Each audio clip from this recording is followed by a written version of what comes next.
மூன்றாவதாக மஸ்ஜிதுல் அக்ஸா. அந்த மஸ்ஜிதுல் அக்ஸாவுடைய குத்பா ஷேக் முஹம்மது சலீம் ஹஃபிதுல்லாஹ் இருந்தார்கள். அதாவது மனைவி மக்கள் குடும்பத்தினால் ஏற்படக்கூடிய ஃபித்னாக்கள், சோதனைகள், சோதனையா எப்பொழுது வெற்றியாக அமையும், எப்பொழுது சோதனையாக அமையும் என்ற தலைப்பிலே ஹம்து ஸலவாத் தக்வா சொல்லுங்கள். உங்களோட சொத்துக்களும் பிள்ளைகளும் உங்களுக்கு சோதனையாக அமையும், அல்லாஹ்விடத்திலே மகத்தான கூலி உண்டு. தகாபன் பயணத்தை ஓய்னார்கள். அதே போன்று கண்ணியமான இஸ்லாமிய சகோதரர்களே, நிச்சயமாக ஷைத்தான் இருக்கிறானே, ஆதமுடைய மகன் எல்லா வழிகளிலும் ஈமானுடைய வழிகளில் இருந்து தடை ஏற்படுத்துவான், அமர்ந்து கொள்வான்.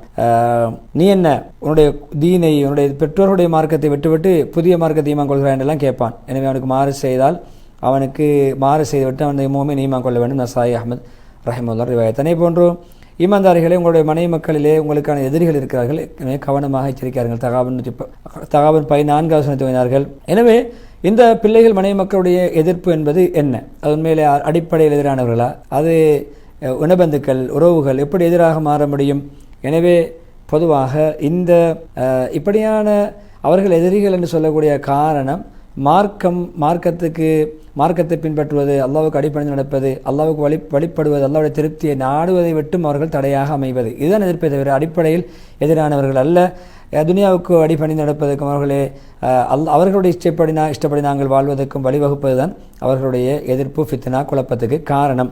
எனவே இவருடைய எதிர்ப்பை நீங்கள் பயந்து கொள்ள வேண்டும். நீங்களே அவங்களுடைய செயல்கள் மூலம் அல்லாஹ்வுக்கு மாறுபாடு செய்வதில் இவர்களுக்கு நீங்கள் கட்டுப்படக்கூடாது, அவருடைய பேச்சலை கேட்கக்கூடாது, பாவத்தை தூண்டினால் நீங்கள் கட்டுப்படக்கூடாது. எப்பொழுதும் அவர்கள் அல்லாஹ்வுடைய வழிபாட்டை விடுவதற்கு அவர்கள் காரணமாக இருந்தால் அவரோட எச்சரிக்கையாக இருக்க வேண்டும். துனியா நமக்கு அதன் மூலம் ஏற்படுகின்ற ஆபத்துகளை தவிர்த்து நடப்பதற்காக வேண்டி. அல்லாஹ் சுப்ஹானஹு வ தஆலா எப்பொழுதுமே அல்லாஹ்வை நாங்கள் பயந்து நடக்க வேண்டும். பிள்ளைகளை, மனைவி மக்களை, உறவினர்களை நாங்கள் நேசிப்பதில்லை. எனவே அந்த நேசம் அல்லாஹ்வை மறக்கடிக்கக்கூடிய அளவுக்கு போகக்கூடாது. அல்லாஹ்வுடைய தீனுக்கு புறம்பான அமைப்பிலே மார்க்கத்துக்கு புறம்பாக இட்டுச் செல்லக்கூடிய அன்பாக அது மாறிவிடக்கூடாது. எனவே உங்களுடைய பிள்ளைகளை எப்பொழுதுமே மறுமைக்கான சேமிப்பாக மாற்றுங்கள். அல்லாஹ்வுடைய வழிபாட்டை, தீனை கற்றுக் கொடுங்கள். அவர்களை எப்பொழுதுமே நீங்கள் நல்ல முறையிலே நெறிப்படுத்தி வளருங்கள். அல்லாஹ்வுடைய பாவத்தை விட்டு தவிர வையுங்கள், அதை எச்சரியுங்கள். எப்பொழுதுமே அவர்கள் உங்களிடம் பாவத்தை வேண்டினால், பாவத்துக்கு உதவியான விடயங்களுக்கு நீங்கள் அந்த பிள்ளைகளுக்கு உதவி செய்துவிடும், மனை மக்களுக்கு உதவி செய்யும். ஒரு மனிதன் மௌத்தாகினால் எல்லா அமலும் துண்டித்துவிடும். நிரந்தர தர்மம், பயன் பெறப்படும் கல்வி, ஞானம், அறிவு, அதை துஆ செய்யும் சிறந்த குழந்தை. எனவே துஆ செய்யக்கூடிய சிறந்த குழந்தைகளை மாற்றுவது நம்முடைய கடமையாக இருக்கிறது. முஸ்லிம் ரஹிமஹுல்லாஹுடைய ரிவாயத். எனவே ஈமான்தாரிகள் அவர்களுடைய பரம்பரையும் ஈமானுடன் அவர்களை பின்பற்றினால் நாங்கள் அவர்களுடைய பரம்பரை அவரோடு சேர்த்து வைப்போம். கீழ் அந்தஸ்துள்ளவர்களை மேல் அந்தஸ்துள்ளோடு சேர்த்து வைப்போம். அவருடைய எந்த அமல்களையும் குறைபாடு செய்ய மாட்டோம். எனவே ஒவ்வொரு மனிதனும் சம்பாதித்த செயலை அந்த நன்மை அடையக்கூடியவராக இருக்கிறார். அதற்கு ஏற்றவாறு தன்னுடைய மறுமையிலே அவருடைய நிலைமை அமையும். தூர் 21வது வசனம். எனவே உங்களுடைய சொத்துக்கள், பிள்ளைகள், உங்களுடைய எல்லா ஞாபகத்தோடும் செய்திருப்பி விட வேண்டாம் ஈமான்தாரிகளை. அப்படி நடந்து கொள்ளக்கூடியவர்கள் நஷ்டவாளிகள், முனாஃபிகூன். 9வது வசனத்தை ஓதினார்கள். எனவே தீனார் திரகங்களுக்கு அடிமைப்படுவது, அந்த பிள்ளைகள் பனை மக்களுடைய பேச்சின் மூலம் ஆசை ஆர்வம் ஊட்டுவதன் மூலம் அல்லாஹ்வுடைய வழிபாட்டை மறந்து தீனார் திரகங்களுடைய அடிமைகள், துனியாவுடைய அடிமைகள், அதே போன்ற ஆடை அணிகலங்கள், இப்படியான ஆடம்பரமான ஆடைகளுக்கு அடிபணியக்கூடியவர்கள், அடிமையானவர்கள், அவர்கள் நஷ்டமடையட்டும், அவர் நஷ்டவாளியாக மாறிவிடட்டும் என்ற ஹதீஸை சொல்லிவிட்டு, பொதுவாக ஒரு மனிதர் எப்பொழுதுமே இஸ்லாத்துடைய கடமைகளை கற்றுக்கொள்ளக்கூடிய ஒரு மனிதராக நபிகளுடைய காலத்தில் இருப்பார். ஈமான் பக்கம் வருவார், நல்லமல் செய்வார். சில வேளையிலே அந்த பிள்ளைகளுக்கு மனைவி தடையாக இருப்பார், பிள்ளை தடையாக இருப்பார். நபியுடன் செல்வதை தடுப்பார், அதுக்கு தடையாக அமைவார்கள். அந்த தீனுடைய வர்க்கத்தில் அடைய தடுப்பார். எனவே இப்படியான சந்தர்ப்பத்திலே நீங்கள் எங்களை விட்டுவிட்டு எங்கு செல்கிறீர்கள் என்றெல்லாம் கேட்பார்கள்.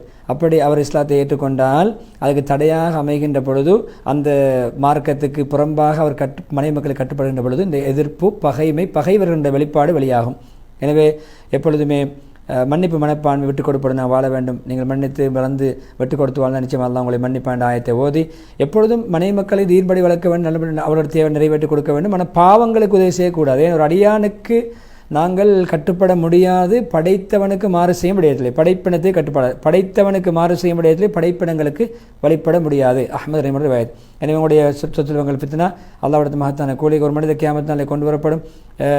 சொல்லப்படுமாம், அவருடைய குடும்பத்தார்கள் அவருடைய நன்மைகளை அழைத்து விட்டார்கள் என்று சொல்லப்படும். இந்த குடும்பங்கள் எல்லாம் ஒரு தீனுக்கு மாற்றமாக அவர்கள் இருப்பார்கள் என்றால் அவர்கள் இந்த தானியங்கள் அரைக்கின்ற அந்த குல்லான்கள் போன்றவர்கள் நம்முடைய தீனை மார்க்கத்தை அப்படி அரித்து விடுவார்கள், நாசமாக்கி அழித்து விடுவார்கள். இன்னும் அல்லாஹ் கட்டுப்பட்டு வாழ வேண்டும். குடும்பத்துடைய விடயத்தில் அல்லாஹ்வை திருப்திப்படுத்த வேண்டும். அவர்களை திருப்திப்படுத்த போய் அல்லாஹ்வை அதிருப்திப்படுத்தக்கூடாது. எப்பொழுதும் அல்லாஹ்வுடைய தீனை மார்க்கத்தை கட்டளை முற்படுத்த வேண்டும் பிள்ளைகளுடைய மனைவி மக்களுடைய விடயங்களை விட. எனவே எப்பொழுதுமே பிள்ளைகளை பற்றி முஹம்மது ஸல்லல்லாஹு அலைஹி வஸல்லம் சிலாயத்து கூறுகிறார்கள். உள்ளங்களுடைய உள்ள இதய கனிகள், நம்முடைய கண் கொலிச்சுகள். எனவே அது போன்று அவர்கள் சில வேளை நம்மை கோழைகளாக, சில விடயங்கள் தைரியமாக செயல்படுவதற்கு பிள்ளை பாசம் தடுக்கும். சில வேளை நாம் தாராளமாக செலவழிப்பதற்கு பிள்ளை பாசம் தடுக்கும். சில வேளை அது பல கவலைகள் துக்கங்களை காரணமாக அமைந்து விடும் என்று சொல்லியிருக்கிறார்கள். உங்கள் ஒருவர் நான் நபியாகிய நான் அவருடைய பிள்ளை குட்டிகள் தாய் தந்தை மக்கள் அனைவருடைய ஒரு ஒப்புக்குறியான மாறும் வரைக்கும் உண்மையான பரிபூர்ணமான ஈமான்தாரியாக முடியாது என்ற ஹதீஸ் இறுதியாக சொல்லி இஸ்திக்பார் செய்து தொண்ணூறு ஹுத்பா முடித்துவிட்டு ஹுத்பா ஹம்து ஸலவாத் தக்வாவுடைய வசியத்துக்கு பின்னால் பொதுவாக ஒரு தந்தை ஒரு பெற்றோர் பிள்ளை கொடுக்கிற அன்பளிப்புகளை சிறந்தது நல்லொழுக்கம் என்று சொல்லிவிட்டு, தந்தையே கணவனே உங்களுக்கு 2 உதாரணங்களை சொல்கிறேன் உங்களுடைய பிள்ளைகளுடைய எதிர்ப்பிலே. ஒன்று, நீங்கள் எப்பொழுதுமே உங்களுடைய பிள்ளையை ஒரு இப்படியான ஒரு பெண்ணுக்கு முடித்துக் கொடுங்கள். ஆடம்பரமாக மார்க்கத்துக்கு புறம்பாக வாழக்கூடிய மானக்கேடான விடயங்கள் ஈடுபடக்கூடிய இசைகள் இப்படியான விடயங்கள் போன்ற விடயங்கள் ஈடுபடக்கூடிய பெண்ணுக்கு நீங்கள் முடித்துக் கொடுத்தால் நீங்கள் மாறு செய்கிறீர்கள். பிள்ளைக்கு திருமணத்துக்கு ஜோடியாக தேர்ந்தெடுத்த அந்த மார்க்கப்பட்டு இல்லாத பெண்ணை தேர்ந்தெடுப்பதனால் நீங்கள் அல்லாஹ்வுக்கு மாறு செய்கிறது. ஒரு வகையான ஃபித்னாவுடைய கியாமத்தினால உங்களை நிச்சயமாக கேட்கும், உங்களை அழிவு நாசத்துக்கு ஆளாகக்கூடிய செய்யும். இரண்டாவது, நீங்கள் மனைவி மக்களுடைய அல்லாஹ் கட்டுப்படுவது. அதாவது நீங்கள் மனைவி பேச்சை கேட்டு அல்லாஹ்வுக்கு மாறு செய்வது. அல்லாஹ் மனைவி பேச்சை கேட்டு உறவுகளை துண்டிப்பது, உங்களுடைய இன பந்துக்களை துண்டிப்பது, மனைவியுடைய பேச்சை கேட்டு உங்களுடைய தாயை துண்டிப்பது, சகோதரியை துண்டிப்பது, சகோதரருடைய உறவை துண்டிப்பது, மனைவியுடைய பேச்சை கேட்டவாறு ஆடுவது. இதுவும் நீங்கள் அல்லாஹ்வுக்கு இந்த மனைவியை ஃபித்னாவாக ஆக்குவதற்கான ஒரு சிறந்த உதாரணம் என்று சொல்கிறார். ஒரு சிறந்த உதாரணம் நீங்கள் விளங்கிக் கொள்வதற்கு என்று சொல்லிவிட்டு இறுதிக்கட்டத்திலே பொதுவாக தாய் தந்தையர்களே, கணவன் மனைவிமார்களே, தாய்மார்களே, தந்தைமார்களே, அல்லாஹ்வுடைய இந்த ஆயத்தை பாருங்கள். கியாமத் நாள் பற்றி எல்லாம் அந்த கடும் சத்தத்தை ஏற்படுத்தக்கூடிய அந்த நாள் வந்து விட்டால் மனிதன் தன்னுடைய சகோதரனை விட்டு மிரண்டு ஓடுவான், தாயை விட்டு மிரண்டு ஓடுவான், தந்தையை விட்டு மிரண்டு ஓடுவான், மனைவி மக்களை விட்டு மிரண்டு ஓடுவான்.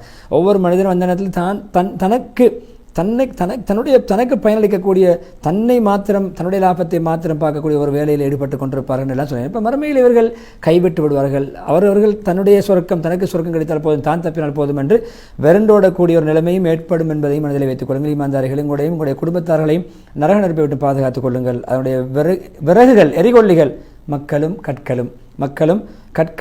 அதில் கடின சித்தமுள்ள மலக்குமார்கள் இருக்கிறார்கள். அல்லாஹ் அவர்களுக்கு இடுகின்ற கட்டளைக்கு மாறு செய்ய மாட்டார்கள், ஏவப்படுவதை நிறைவேற்றுவார்கள். அப்படிப்பட்ட நரகத்தை விட்டு நீங்கள் பயந்து கொள்கின்ற தஹரீமுடைய 6வது வசனத்தை ஓதி குடும்பத்தார்கள் மறுமையில் எந்த நிலைமையில் மாறுவார்கள் என்பதை உணர்த்தக்கூடிய 2 சில வசனங்களை ஓதி 2வது ஹுத்பாவையும் முடித்துக் கொள்கிறார்கள். எனவே 3 ஹுத்பாக்கள் மூலம் பயன்பெறுவோம். முதல் ஹுத்பா மக்கா முக்கர்ரமாவுடைய ஹுத்பா அநியாயம், அது எப்பொழுதுமே நம்முடைய நன்மைகளை அளித்து பிறருடைய பாவங்களை சுமக்க வைத்து வங்குரோத்த நிலைமை ஏற்படுத்தும் என்ற தலைப்பிலே அப்துல் ரஹ்மான் சுதேஸ் அவர்கள் அழகான ஹுத்பா நினைத்திருந்தார்கள். அதை நல்லமல்களை போட்டி போடுவது ஈடேற்றத்துக்கான வழி என்ற தலைப்பிலே எல்லா தலைப்புகளிலும் போட்டி போட்டுக்கொண்டு நல்லமல்கள் செய்ய வேண்டும் என்று அப்துல் முஹ்சின் காசிம் ஹஃபிதுல்லாஹ் மதீனா நம்மளோட ஹுத்பாலே நமக்கு விவரித்தார்கள். 3வது, குடும்ப மனைவி மக்கள் பிள்ளைகள் நமக்கு ஃபித்னாக்களாக மாறிவிடக்கூடாது. எப்பொழுது அவர்கள் ஃபித்னாவாக மாறுவார்கள், எப்பொழுது பகைவர்களாக மாறுவார்கள், எப்பொழுது அவர்கள் நமக்கு விமோசனத்துக்கு காரணமாக அமைவார்கள் என்ற அந்த தலைப்பில் அந்த ஹுத்பா அமைத்திருந்தார். 3 ஹுத்பாக்கள் பயன்பெறுவது மக்களுக்கு மெத்தி வைப்போம். எனவே நிகழ்ச்சி தயாரிப்பில் ஈடுபடும் நம்ம ரிஸ்வானுக்கு நன்றி செலுத்தியவனாக நேர்கள் உங்களுக்கு அல்லாஹ் ரஹ்மத்தும் பரக்கத்தும் செய்வான். அவருடைய மீண்டும் ஒரு மனவிஸ்லாம் நிகழ்ச்சி சந்திக்கும் வரை விடைபெறுகிறேன். வ ஆகிரு தஅவானா அனில் ஹம்துலில்லாஹி ரப்பில் ஆலமீன். அஸ்ஸலாமு அலைக்கும் வ ரஹ்மத்துல்லாஹி வ பரகாத்துஹு.